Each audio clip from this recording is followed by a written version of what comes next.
तो हेलो मेरे यारो, क्रिम्सन हार्ट वंडर के इस अमेजिंग एपिसोड में आप सभी लोगों का स्वागत है। तो जैसा कि हम सभी लोगों ने लास्ट एपिसोड में देखा था कि फेंग हेलिंग के फादर ने वांग को अपने यहाँ पर बुलाया था खाने पे, और वहाँ पर बुलाकर अपने बेटे के सामने हार मानने को कह रहा था। उसके बदले में उसे कुछ कुछ चीज़ों को दे रहा था। बट हम देखते हैं कि वांग वहाँ पर उसके बातों को न मानकर निकल जाता है। उसके बाद हमारा इस एपिसोड का शुरुआत होता है, और हम इस एपिसोड में देखते हैं कि उसका बाप वहाँ पर शांति से खड़ा होता है और उस टूटे हुए टेबल को देखकर गुस्सा कर रहा होता है, और वो कहता है कि बाहर आओ। उसके बाद हमें दिखाया जाता है कि एक सर्वेंट उसके बेटे को चेयर पर बैठाए हुए रखा होता है, और वो उसे बाहर लेकर आता है, कहता है मास्टर।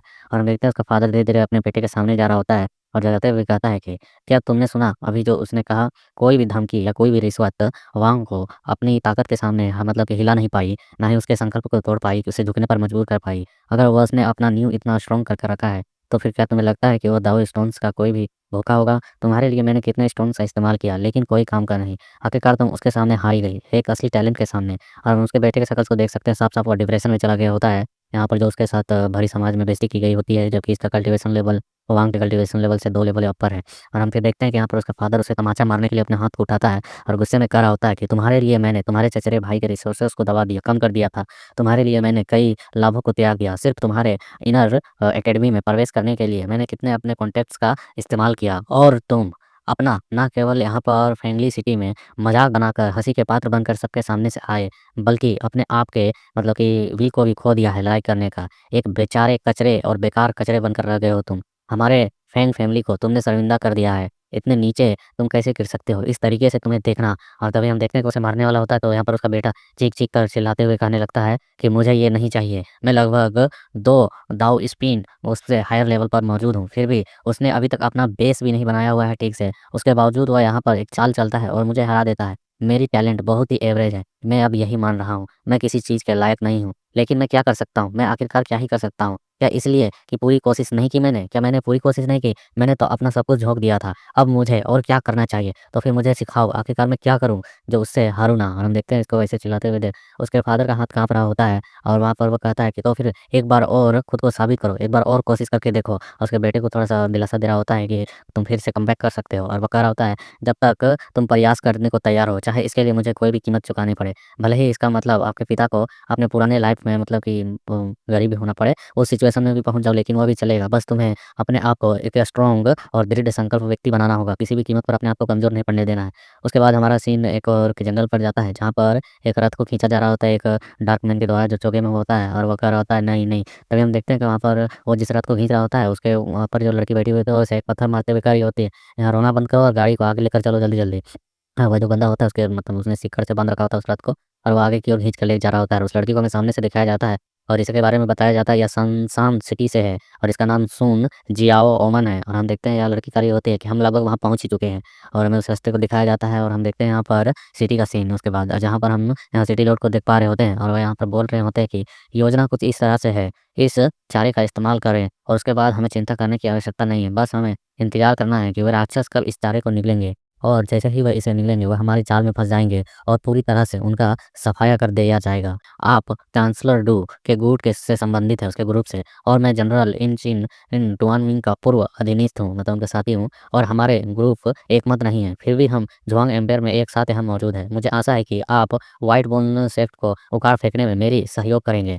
हम देखते हैं कि हमारे हेडमास्टर डोंग से बात कर रहा होता है। ये सुन हेडमास्टर कहते हैं कि मुझे उम्मीद नहीं थी कि आपने इतनी गुप्त जानकारी इकट्ठा कर ली है। योजना तो पूरी तरह से सटीक है, लेकिन हमारी एकेडमी के जो व्हाइट बोन सेक्टर से झमेला करने के बाद है, इसके बारे में हम ज़्यादा जानकारी नहीं जानते हैं। उसमें मतलब कि ना तो व्हाइट बोन को हमारी जानकारी, ना हम उन्हें ज़्यादा अच्छे तरीके से जानते हुए क्या-क्या करते हैं। आप हमसे किस तरह की मदद चाहते हैं वो बताएँ। इसके अलावा यहाँ पर जो हाल-फिलहाल में सिटी का जो वहाँ पर टूर्नामेंट वगैरह हुआ, और वहाँ पर जो सुरक्षा व्यवस्था बढ़ाई गई है, और यहाँ पर इतने सारे लोग इकट्ठा हुए हैं, तो इसकी वजह से कोई बहुत बड़ा जोखिम नहीं हुआ होगा, मतलब कि इसमें कोई समस्या नहीं आएगी।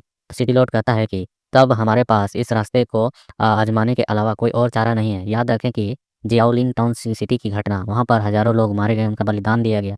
क्या इसकी ज़िम्मेदारी हम दोनों पर नहीं आती है? यह सुन हेडमास्टर कहता है, लेकिन आपको कितना भरोसा है? अगर व्हाइट बोर्न सेक्ट यहाँ सचमुच में प्रकट हो जाए, तो आप उसे खत्म कर पाएँगे? फेलिंग सिटी के जो सभी नागरिक हैं, क्या उनको आप सुरक्षित रख पाएँगे उस दौरान? और वह बोलते हैं कि यहाँ कोई भी यहाँ पे कोई मूर्ख हमारी नाक के नीचे ही बलिदान देने की कोशिश करेगा। हम यहाँ पर मौजूद हैं, यहीं पर वैसा कांड करेंगे वो लोग, तो निश्चित तौर पर मारे जाएँगे। लेकिन मुझे नहीं लगता है कि वे लोग ऐसा करने की कोशिश करेंगे। तो यहाँ पर यह सुन वह फिर से सिटी लॉर्ड कहता है कि अब आपको इस बात पर कोई संदेह नहीं करना चाहिए कि पेंगलिन सिटी इसी कार्यालय का है। मेरा निर्णय अंतिम है। मतलब ये हमारे अंडर आता है, तो यहाँ पर मैं यहाँ पर जोखिम भी उठा सकता हूँ नागरिकों की जान के साथ। हम देखते हैं सुनकर हेडमास्टर कहता है कि क्या बेतुका है, फेंगलिंग सिटी जुआंग नेशन का है, समझे, तुम्हारा कोई पर्सनल प्रॉपर्टी नहीं है। तो हम देखते हैं सुन यहाँ पर फिर से सिटी लॉर्ड कहता है कि डोंग ध्यान से सोचो, एक पूरे शहर के हजारों लोगों को और उनकी अनगिनत आत्माओं का बलिदान देना, जिन्हें शांति से रहना चाहिए था, कौन सा देश ऐसी त्रासदी का अनुमति देगा। मतलब कि यहाँ पर इनके ऊपर भी जो एम्परर है वह कुछ क्यों नहीं कर रहा है, और अगर हम यहाँ पर अभी किसी भी तरीके का एक्ट नहीं करते हैं तो हमारे ज़िले का भी पूरी तरह से वही हाल होगा। जैसा कि अगर यहाँ पर किसी भी तरीके से वाटर सेक्ट के जो लोग हैं वो हरकत करते हैं तो हमारी सारी सेना उसी ओर चली जाएगी, और कोई यहाँ पर हार्ट ईटर मॉन्स्टर आ जाता है तो हमारे चारों ओर खाली दौड़ और नरसंहार बचेगा। और वह घूरते हुए देखकर कह रहा होता है कि मैंने जितने भी संसाधन थे और उन सभी चीज़ों के बारे में देख लिया है, अगर मुझे यहाँ पर इन चीज़ों को करने से टाला जाता है तो यहाँ पर यह सिटी का बचना बिल्कुल बेकार है, यह पूरी तरह से खत्म हो जाएगा। अगर मैं ही नहीं ध्यान दूंगा तो कौन देगा। अब हमें बचाव को आक्रमण में बदलना होगा, मतलब कि हमला करना होगा, वरना आज एक शहर गिरेगा, कल को और शहर गिरेंगे और धीरे धीरे करके पूरा एम्पायर ही खत्म हो जाएगा, तबाह हो जाएगा। तुम इसके बारे में सोच सकते हो। हम देखते हैं सुन हेडमास्टर सोचते हुए कहता है कि ठीक है, तो आपकी योजना है कि मैं पालन करूँगा, लेकिन इस चीज़ पे हमें उन व्हाइट बॉर्न को आकर्षित करना है, तो इसके लिए एक छोटा-सा हमारे पास कुछ तो मतलब कि महत्वपूर्ण चीज़ होनी चाहिए जो वो ये लोग यहाँ पर एक्ट करें। तो ये सुन हेडमास्टर बताता है कि है हमारे पास, और वो भी है अंडरवर्ल्ड की कैंडल। और हम वो बताता है कि मैंने पहले ही खबर फैला दी है, व्हाइट बॉर्न सेक्ट के लोग अंडरवर्ल्ड की कैंडल के लिए अपने आप को नहीं रोक पाएँगे, उसके लालच में ज़रूर ही आएँगे। आखिरकार वहाँ से ली गई ये चीज़ है। जहाँ तक झू वेई का सवाल है, वह इस समय किस स्थान पर है और वह कहाँ पर किस तरीके से प्रतिस्पर्धा कर रहा है, क्या वह वापस आएगा? इसके अकेडमी का कोई स्ट्रॉन्गेस्ट बंदा है? तो हम देखते हैं सुनील मास्टर कहता है कि उसका जो युद्ध क्षेत्र है वह यहाँ पर नहीं है, वह नेशनल दाव एकेडमी में चमकता हुआ एक सितारा बनना चाहता है। यहाँ एक स्थान के लिए और प्रतिस्पर्धा करने क्यों नहीं आएगा। मैं चाहता हूँ कि वह यहाँ पर नहीं आए, वह झांग लिंगचुआन नेशनल दाव एकेडमी में ही सीधा प्रवेश पा जाए। हम देखते हैं सुन सिटी लॉर्ड बोलता है कि आपने निश्चित तौर पर सब कुछ पूरी तरह से योजनाबद्ध कर लिया होगा, सही तरीके से सोचा होगा, सभी कदमों को सही तरीके से उठाओगे, हर कोई इकट्ठा होगा, बस इसका नाटक शुरू होने की इंतजार है कि कब वे लोग एक्ट करेंगे, उसके बाद हम एक्ट करेंगे। और फिर हमें दिखाया जाता है उसी रथ को जो बंदा खींचते हुए सिटी के अंदर ला रहा था, वहाँ के लोग कर रहे होते हैं, यह कितना बड़ा है यार, यह तो सनशाइन सिटी का वही क्रूर व्यक्ति है ना। और हम देखते हैं वो जैसे सिटी गेट के अंदर एंट्री कर रहा था तो वहाँ के लोग साइड हट रहे होते हैं और कह रहे होते हैं कि सचमुच में यह बहुत ही ज़्यादा डरावना लग रहा है, वो कितना ज़्यादा डरावना लग रहा है। और उसके बाद फिर हमारा सीन शिफ्ट यहाँ पर वांग की ओर आता है, उसके ब्रदर्स की ओर, जहाँ पर हम ब्रदर रुचेन को देखते हैं जो कह रहा होता है कि थर्ड ब्रदर देखो, वो आदमी अभी भी जंजीरों से जुड़ा हुआ है, क्या सनशाइन सिटी किसी क्रूर शैतान को यहाँ पर प्रतिस्पर्धा करने के लिए ला रहा है, इस सिटी में जो अभी सभी लोग गैदर हुए हैं, कॉम्पिटिशन हो रहा है उसके लिए। यहाँ पर वांग कहता है कि मुझे लगता है कि यह संभव आखिरकार 5वें वर्ष के छात्रों में से विजेता को राष्ट्रीय दाव एकेडमी में सीधा प्रवेश मिलेगा, उसके लिए किया जा रहा है। तो हम देखते हैं वांग कहता है कि तुम दोनों अपनी भाषा पर ध्यान दो, किसी को देखकर ऐसे नहीं बोला जाता है। और हम देखते हैं वो बंदा आकर यहाँ पर इनके सामने खड़ा होता है, तो यहाँ पर हम देखते हैं बिग ब्रदर लिंक को, जो कि उन्हें ग्रीट कर रहा होता है, कह रहा होता है कि सनशाइन सिटी के मित्रों, फेनलिंग सिटी दाव एकेडमी के लिंग है, आपका स्वागत कर रहा है। कृपया मेरे पीछे आइए, पहले दाव एकेडमी में आराम करें और बाद में हम आपको प्रतियोगिता के मैदान में की ओर ले जाएँगे, वहाँ दिखाएँगे। और हम देखते हैं यहाँ पर यह जो बंदा होता है इसको 4-5 बंदों ने बाँध कर रखा होता है स्पेशली। और फिर हम देखते हैं वो यहाँ पर जा रहा होता है, यहाँ पर सभी लोग उसी की ओर घूर-घूर कर देख रहे होते हैं। और एक रेस्टोरेंट के अंदर हम एक बंदे को देखते हैं जो हँसते हुए कह रहा होता है, भाई सनशाइन सिटी से जो माउंटेन बर्बर लोग भी हैं वो आ गए हैं, उनके सबसे बड़े भाई चूपिंग को यहाँ पर हार्ट ईटर डीमन ने मार डाला, इसलिए उनकी ताकत बहुत कम हो गई है ना? और वह और भी चीज़ें बता रहा होता है, और उसके सामने वाला आदमी तो बहुत डार्क लुक दे रहा था। और फिर से बताता है कि फेंगलिंग सिटी से जू वेइवो भी भाग नहीं ले रहा है और ना ही झेंग रेंग। आपको तो यहाँ पर जितने भी बंदे डरा सकते थे, मतलब हराने के चांसेस रखते थे, वे तो यहाँ पर से अपने आप ही गायब हो गए हैं। सच में वांग जियांग, इस सिटी में आप यहाँ पर हेवन के साथ आए हैं, मतलब किस्मत लेकर। इसकी वजह से आप यहाँ पर सीधे नेशनल दाव एकेडमी में जा सकते हैं। अगर आप यहाँ पर जीत जाते हैं तो आपके लिए सीधा रास्ता ओपन है। हम देखते हैं यह बंदा जिसका नाम लिन है और यह वांग जियांग सिटी का बंदा है, और यह बता रहा होता है कि हमेशा याद रखें कि आपको शांत और सम्मानजनक बने रहना है। झेंगली, आखिरकार इस क्षण तक, अंत क्षण तक हमें अपने आप को ना ही एरोगेंट बनाना है और ना ही लापरवाह एक्ट करना है, क्योंकि हर पल में यहाँ पर खेल बदल सकता है। फिर हमारा सीन वापस से सिटी में आता है, जहाँ पर हम देखते हैं उस बड़े बंदे को बांध कर लाए हुए होते हैं वे बंदे, और वो लड़की भी होती है। और यहाँ पर वांग और उसके टीममेट कह रहे होते हैं कि आपके लिए छोटा-सा रूम तैयार किया गया है, आप लोग यहाँ पर जा सकते हैं। और हम देखते हैं यहाँ पर रूम, एक बंदा आते हुए वांग से कहता है कि जियांग वांग, तुम्हारी बहन मुसीबत में है। हम देखते हैं सुनने के साथ वांग घबरा जाता है पूरा, और वह यहाँ पर इस फैन के फादर को याद करता है, कहीं उसने तो कुछ गड़बड़ी नहीं की है। और फिर हमें यहाँ पर वांग को दिखाया जाता है जो अपने सिस्टर के पास पहुँच चुका होता है स्कूल में। और हम देखते हैं वहाँ पर जो उनका मास्टर होता है वो चिल्लाते हुए वांग से कह रहा होता है कि यहाँ पर देखो इसने क्या-क्या किया है, नकल करना, क्लास को बीच में छोड़ देना, नियमों को फ़ॉलो ना करना, तुम्हारी बहन बहुत ही ज़्यादा उद्दंडी है, मतलब बदमाश है। वह इस तरीके की हरकतों को करती है। तुम देख सकते हो, मैंने इसको यहाँ पर नकल करने के दौरान मतलब सज़ा दिया था। मैंने यहाँ पर इसे साफ-साफ पर पकड़ा था कि यह दूसरे बच्चों को नकल करवाने में, उत्तर देने में मदद कर रही थी। तो मैंने इसको रंगे हाथ पकड़ने के बाद इसे 1000 लेटर्स का एक निबंध लिखने का पनिशमेंट दिया। लेकिन देखो इसने अपने निबंध को किस तरीके से कंप्लीट किया है। इसमें सभी जगह पर 7-8 मतलब कि अक्षरों का इस्तेमाल किया गया है, हैंडराइटिंग्स का। इससे साफ पता चलता है कि इसने अपने दोस्तों का मदद लिया है इस पनिशमेंट को पूरा करने के लिए, जो बिल्कुल भी सही नहीं है। और हम देखते हैं फिर वांग यहाँ पर ऐना की ओर देखता है। तो ऐना जो होती है मुँह बनाकर कहती है, मैं क्या करूँ, इतना बड़ा हम्बक देगा तो मैं अकेले नहीं बना सकती हूँ।" फिर हम देखते हैं यहाँ पर बूढ़ा और भी चिल्लाकर कह रहा होता है कि वापस जाओ और इसे अच्छी तरीके से अनुशासित करो। अगर मुझे दोबारा पता चला कि तुम्हारी बहन यहाँ पर नकल करती है तो मैं इसे निकाल दूँगा और इस प्राइवेट स्कूल में इसे बिल्कुल भी एंट्री नहीं दूँगा। हम देखते हैं यहाँ पर वांग कह रहा होता है, माफ़ कर दीजिए, माफ़ कर दीजिए। मैं वादा करता हूँ कि ऐना ऐसा दोबारा नहीं करेगी। मैं इस पर सख्ती से कार्रवाई करूँगा। फिर हम देखते हैं वो यहाँ पर ऐना को लेकर जा रहा होता है। तो वहाँ पर जिसने इसकी मदद की होती है वह सी सागर की लड़की, वो अभी यहाँ पर होती है और वह कहती है, वहीं रुक जाओ। और वो कहती है कि क्या इसीलिए तुम यहाँ पर मेरे साथ नहीं खेल रही थी, है ना, है ना? क्या यह वही बंदा है जिसने तुम्हें मेरे साथ खेलने से मना किया? हम देखते हैं यहाँ पर यासुन वांग कहता है कि लिटिल सिस्टर, मैंने ऐना को कहा था कि वह आपके साथ कोई धोखा ना करे। तुम्हारा वह जो मोती लिया था ना वो दे दे चुपचाप, मतलब तुम लॉस में चली जाओगी। मैंने खेलने से तो मना नहीं किया था। हम देखते हैं सुनकर वह लड़की कहती है, क्या धोखा? किस तरीके की तुम बात कर रहे हो? मैंने अपनी मर्ज़ी से अपनी चीज़ों को बाँटा था। मैंने तो उसे बस एक छोटा-सा मोती दिया था। इसमें धोखा देने वाली क्या बात हो गई? और हम देखते हैं वो अपनी एनर्जी को रिलीज़ करने लगती है एक ड्रैगन की, मतलब वाटर ड्रैगन की, और वह यहाँ पर गुस्से से देखते हुए खड़ी होती है। तुमने ऐना को मजबूर किया कि वह मेरे साथ लौटकर ना खेले। हमारी दोस्ती को तुमने यहाँ पर तोड़ने की कोशिश की है। मानो या ना मानो, मैं तुम्हें आज यहाँ पर ज़रूर ही हराऊँगी। तो हम देखते हैं सुनकर वांग उसकी ओर देखता है, कहता है कि, "ओ बच्चे, अगर तुम ऐसा करती हो तो मैं तुम्हारे टीचर से जाकर तो उसके बारे में बताऊँगा।" तो हम देखते हुए यहाँ पर वो इसकी ओर मतलब दहाड़ते हुए खड़ी होती है, भयंकर ड्रैगन की दहाड़। "क्या तुम्हारी इतनी हिम्मत?" हम तभी देखते हैं वो ऐना की ओर देखता है। अरे ऐना भी कह होती है कि, "किंग-जी, अगर तुम मेरे भाई के साथ ऐसा करोगी, उसे मारोगी, तो मैं तुम्हारे साथ सचमुच में कभी नहीं खेलूँगी।" हम देखते हैं सुनकर वो लड़की घबरा जाती है, कहती है, "नहीं, नहीं, ऐसा बिल्कुल भी नहीं करना। मैं उन्हें नहीं मारूँगी। हम अभी भी एक अच्छे दोस्त हैं, है ना?" देखते हैं ना उसे बाय-बाय करते हुए कह रहे थे, "बिल्कुल, अभी मैं जा रही हूँ।" उसके बाद हम देखते हैं वो भी खुशी-खुशी कहती है, "ठीक है, ऑफ़ कोर्स, अलविदा," है ना? और उसके बाद फिर हम देखते हैं कि ये लोग बाहर की ओर जा रहे होते हैं। यहाँ पर उस लड़की से मिलने के लिए कोई आ रहा होता है, कह रहा होता है कि, "ओह! तुम ऐसे यहाँ पर तुम्हारे गार्डियन मिलने के लिए आ रहे हैं। वह एक बूढ़ा कछुआ अभी भी जीवित है, इसलिए तुमसे मिलने आ रहा है।" और हम देखते हैं यहाँ पे वांग कह रहा होता है कि, "तुम घर चलो, उसके बाद मैं तुम्हें बताता हूँ। तुम्हें अच्छे से समझ दूँगा जब मेरा कॉम्पिटिशन खत्म हो जाएगा उसके बाद।" और फिर हमें यहाँ पर रात हो गया होता है और उस यहाँ पर कुछ सिक्कड़ को उतार दिया गया होता है उस पहाड़ जैसे बंदे के ऊपर से। और हम देखते हैं उस लड़की को जो एक बोतल से कुछ चीज़ को निकाल रही होती है और कहती है कि, "ओए! मैंने तुमसे कुछ कहा, मैंने तुम्हें भी बताया ना?" और वो बोतल से निकालते हुए कह रही होती है, "जब तक आप यहाँ पर सिटी में प्रतियोगिता जीतने में मेरी मदद करते हो, उसके बाद मैं तुम्हें यहाँ से जाने दूँगी।" और हम देखते हैं उस बोतल से कुछ निकाल कर उसे खिला देती है, कुछ पी वगैरह होगा। और वह यहाँ पर मुस्कुराते हुए कह रही होती है, "लेकिन प्रतियोगिता इससे पहले तुम्हें जीतना होगा और उसके लिए आज रात तुम्हें कहीं नहीं जाना है। तुम्हें चुपचाप मेरे कमरे के फर्श पर सो जाना है और यहीं पर रुकना मेरे नज़रों के सामने।" हम देखते हैं सुनकर वह बड़ा बंदर एकदम चिल्लाने लगता है, कहता है कि, "नहीं, नहीं, ऐसा बिल्कुल नहीं हो सकता। मैं ऐसा करना बिल्कुल भी नहीं चाहता हूँ।" तभी हम देखते हैं एक कसकर मुक्का आता है और सीधे इसके थौबे पर पड़ता है। और वह कहती है लड़की कि, "मैं यहाँ पर तुम्हारी मतलब केयर टेकर बनकर आई हूँ। यहाँ पर तुमने कुछ गड़बड़ किया तो मैं तुम्हें छोड़ूँगी नहीं।" और वो मोटा बंदा जो होता है वहाँ पर हमें उसके फेस को दिखाया जाता है, जो कि एक अजीब भोंदू सा लड़का लग रहा होता है। और वो कह रहा होता है कि, "तुम यहाँ पर मेरे साथ ऐसा नहीं कर सकती हो। मैं माँ के पास जाना चाहता हूँ, मैं घर जाना चाहता हूँ और यह इसी का छोटा भाई है।"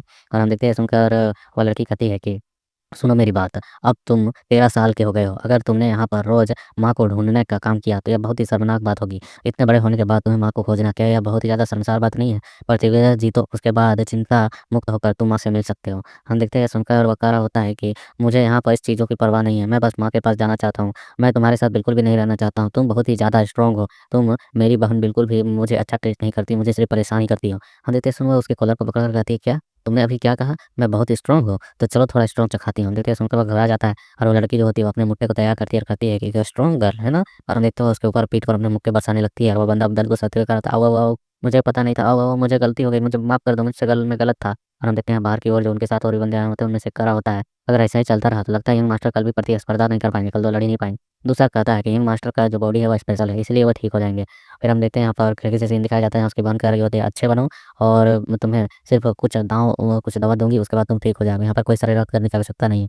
तो वह कह रहा होता है, "धन्यवाद सिस्टर, धन्यवाद।" फिर हमारा सीन शिफ्ट हो जाता है और हम अगली सुबह का सीन देखते हैं, ट्रेलर लहराया जा रहा होता है और कह रहा होता है कि यहाँ पर प्रतीक्षा पे घटना मतलब घड़ी समाप्त हुई, अब प्रतियोगिता स्टार्ट होती है। और हमें अखाड़े को भी दिखाया जाता है, यहाँ 3 मंच को तैयार किया गया होता है। उसके बाद हम रुचिन को देखते हैं जो यहाँ पर अनाउंसमेंट कर रहा होता है और कहता है कि आसमान साफ है और धरती चमक रही है, शुभ एनर्जी हवा में बह रही है, सभी दिशाओं से आए साथियों, ग्रामीणों और मेरे मित्रों ध्यान से सुने। 3 शहरों की दाव प्रतियोगिता ऑफिशियली तौर पर अब शुरू हो रही है। इस आयोजन में मेजबान, प्रायोजक और स्वयं झाओ रुचेंग आपका मार्गदर्शन करने के लिए यहाँ पर मौजूद है। और वह और भी चीज़ों को बताते हुए कहता है कि इन पहाड़ियों को हमारे दिलों की उमड़ती लहरों को सुनने दो, इन नदियों को नस्वर दाव की आवाज़ को सुनने दो, इस मेपल के फॉरेस्ट को हमारी बढ़ती हुई आत्मा की शक्ति की साक्षी बनने दो और एक ज़ोरदार जयकारे के साथ इस मैच को स्टार्ट करो। और हम देखते हैं वहाँ सारी पब्लिक एकदम ज़ोरदार तौर पे चिल्ला रही होती है, हाँ, हाँ, मैच स्टार्ट करो। और हम देखते हैं यहाँ पर रुचेन कह रहा होता है, बहुत अच्छा, बहुत अच्छा। पहले से ही हर किसी के अंदर उत्साह भरा हुआ महसूस किया जा सकता है, लेकिन हमेशा की तरह ऑफ़िशियली मैच शुरू होने से पहले मुझे सभी नियमों को समझाना होगा। और वह यहाँ पर रूल्सों को बताता है कि पहले राउंड में 3 मुकाबले होंगे, निष्पक्षता और मतलब कि सभी पर मतलब किसी पर एक तरफ़ा ना हो उसके लिए यहाँ पर लॉटरी का उपयोग किया जाएगा, जिससे डिसाइड होगा कि मैच किसके साथ लड़ा जाएगा। और जब पहला मैच 6 बंदों के बीच में क्लियर हो जाएगा, उसके बाद दूसरा मैच स्टार्ट होगा, जो उन 3 बंदों के बीच आपस में करवाया जाएगा। और इसके नियम साफ़ हैं, अगर आप मैच को जीतते हैं तो आपको 3 पॉइंट, अगर ड्रॉ करते हैं तो 1 पॉइंट और हारते हैं तो 0 पॉइंट मिलेंगे। सबसे अधिक अंक पाने वाला खिलाड़ी ही इस मैच को जीतेगा। सबसे पहले इस बार फर्स्ट ईयर के प्रतियोगिताओं में जो भाग लेने वाले हैं वह हैं हमारे फेंगलिंग सिटी से जियांग वांग। और हम देखते हैं वांग को जो अपनी स्वॉर्ड लेकर आ रहा होता है, रुचिन चिल्लाते हुए कह रहा होता है, चलो एडवर्टाइजमेंट स्टार्ट करो। और हम देखते हैं उसने खर्चा कर कर यहाँ पर वांग के लिए चेयर के लिए ग्रुप को तैयार किया होता है, जो कि यहाँ पर कुछ बॉडी बिल्डरों का होता है। और वह यहाँ पर आकर एडवर्टाइजमेंट स्टार्ट कर रहे होते हैं वांग का कि हाँ उसका जयकारा लगा, वांग जीतेगा, वांग जीतेगा, जीतना होगा, तुम्हें जीतना होगा। और हम देखते हैं यहाँ पर उसके लिए ज़्यादा तरीके से चेयर करते हुए यहाँ पर उसके टीम में भी होते हैं। और यहाँ पर हैना भी कह रही होती है, हाँ भाई निश्चित तौर पर जीतेगा। लिंग भी कह रहा होता है जियांग वांग को जीतना होगा। उन्होंने एक लड़की को भी रखा होता है जो कर रही होती है, तो क्या यह टूर्नामेंट कितना रोमांचक होने वाला है।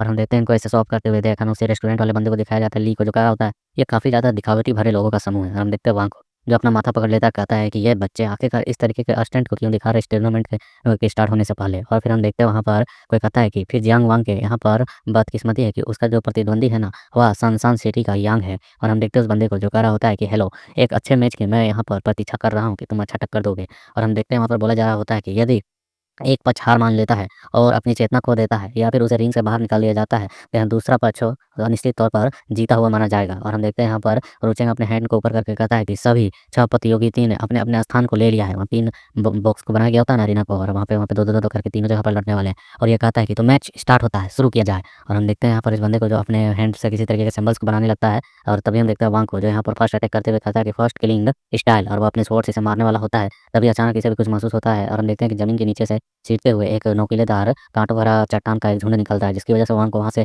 पीछे हटना पड़ता है। ऑडियंस यह देखकर हैरान हो जाती है और कहती है कि यह तो अर्थ स्पाइन टेक्निक है। और हमें दिखाया जाता है कि उस बंदे के चारों ओर कई सारे चट्टान निकले हुए होते हैं और वांग यहाँ पर कह रहा होता है कि यह जो मतलब कि धरती की चोटियों को निकालने वाली टेक्निक है, जो इतने तेज़ी से चट्टानों को निकाल रहा है, इसकी वजह से मेरे पैर में अचानक मोच भी आ सकता था। जीत के लिए वह इतनी जल्दी लोगों को चोट कैसे पहुँचा सकता है? उसने ज़रूर ही इसका अंदाज़ा लगाया होगा, लेकिन यहाँ पर मेरे तलवार का जो कि वो था वह उसके बहुत करीब था, उसके गर्दन के सामने, फिर भी उसने एक ज़रा सा भी हेजिटेट नहीं किया अपने हैंड सिंबल्स को बनाने के लिए, टेक्निक को इस्तेमाल करने के लिए। इसका मतलब है कि ये थोड़ा-सा स्ट्रॉन्ग है। और हम देखते हैं उस बंदे को जो अपने पैर को तैयार करते हुए उन नोकीलेदार काँटों को तोड़ने के लिए एक जोरदार किक मारता है और कहता है कि अब मेरी बारी है। और हम देखते हैं वो अपने किक से उन काँटों को तोड़कर सीधे वांग की ओर थ्रो कर देता है। तो वांग को हम देखते हैं जो बहुत तेज़ी से इसकी ओर बढ़ता है और अपने फुटवर्क टेक्निक का इस्तेमाल करते हुए इन काँटों से बचते हुए आगे की ओर आते हुए कह रहा होता है कि यह जो सनशाइन सिटी का यह कल्टीवेटर है, यह अर्थ मेटल का उपयोग करता है और इसकी जो बॉडी की टेक्निक है वो भी काफ़ी हायर लेवल की लगती है जो इन्हें तोड़ पाया है। इसके पास शक्ति तो बहुत अधिक है, लेकिन मुझे नहीं लगता इसके पास स्पीड होगा और उसे कंट्रोल करके नहीं रख पाएगा। लेकिन तभी यह देखकर हैरान हो चुका होता है कि वह बंदा बहुत तेज़ी से इसके सामने आया होता है और वह कह रहा होता है कि ओवरटर्निंग स्टोन फिस्ट। और हम देखते हैं वहाँ को जो कि बहुत ही मुश्किल से इसके फिस्ट टेक्निक को रोक पा रहा होता है और कहता है यह तो साथ ही फास्ट भी है, बहुत तेज़ी से रिएक्ट करता है। हम देखते हैं उसे पीछे धकेलता हुआ बंदा फिर से वापस तेज़ी से इसकी ओर बढ़ता है और हम देखते हैं वो अपने मुक्के का बारिश सीधे यहाँ पर वांग पर कर देता है और वह लगातार अपने स्टोन फिस्ट का इस्तेमाल करते हुए इसे पीछे की ओर धकेला जा रहा होता है ताकि वह इसे अरीना से बाहर निकाल सके। और वंग कह रहा होता है कि अपनी गति में कोई भी कमी नहीं कर पा रहा है। यह इसकी भरपाई के लिए बहुत ही ज़्यादा एनर्जी का इस्तेमाल कर रहा होगा। इसकी यह जो स्पाइन टेक्निक है सचमुच में काफ़ी शानदार है, लेकिन ये ज़्यादा देर तक अपनी एनर्जी को मेंटेन नहीं कर सकता है, क्योंकि यह जितना एनर्जी यहाँ पे रिलीज़ कर रहा है उसके अनुसार ये ज़्यादा देर तक इस टेक्निक का इस्तेमाल नहीं कर सकता है। मुझे बस इसे थोड़ी और देर तक संभाल कर रखना है, उसके बाद यहाँ पर जो यह टूर्नामेंट है इसका रुख ही बदल जाएगा। तभी हम देखते हैं वो अचानक से अपनी स्वॉर्ड को नहीं हिला पाता है और हम देखते हैं कि उस बंदे ने उसके डायरेक्ट स्वॉर्ड को ही पकड़ लिया होता है और वो अपनी दूसरी मुट्ठी को तैयार करते हुए कह रहा होता है, अगर मैं तुम्हारी तलवार को ही नष्ट कर दूँ तो इसका मतलब साफ है कि तुम यहाँ पर हार चुके हो, मतलब हार जाओगे। और हम देखते हैं वैसे जोरदार मुक्के के साथ उसके तलवार को तोड़ देता है और वांग को सीधे पीछे की ओर धकेल देता है। हम देखते हैं कहती है भाई, यहाँ पर रुचिंग भी हैरान हो चुका होता है और वांग का नाम ले रहा होता है। फिर हम वांग को देखते हैं तो धीरे-धीरे करके खड़ा होता है और खड़ा होते अपने अपने हाथों से लड़ने के लिए तैयार हो जाता है और वहाँ पर एक टेक्निक का नाम लेते हुए कह रहा होता है for spirits body refining technique. और यहाँ पर हम देखते हैं कि वहाँ पर वह एक अजीब से टर्टल को अपीयर कर रहा था जिसके ऊपर स्नेक भी होता है और ये कहता है 4 आत्माओं की शारीरिक कल्टीवेशन टेक्निक, और उसकी वजह से यहाँ पर एक बड़ा सा ग्रीन टर्टल अपीयर हो चुका होता है और उस टर्टल का नाम दे रहा होता है द ब्लैक टर्टल, और वह इसी टेक्निक के साथ यहाँ पर उसे लड़ने के लिए तैयार हो चुका होता है। और इसके इसी छोटे से सीन के साथ यहाँ पर ये छोटा सा चैप्टर कंप्लीट होता है। So like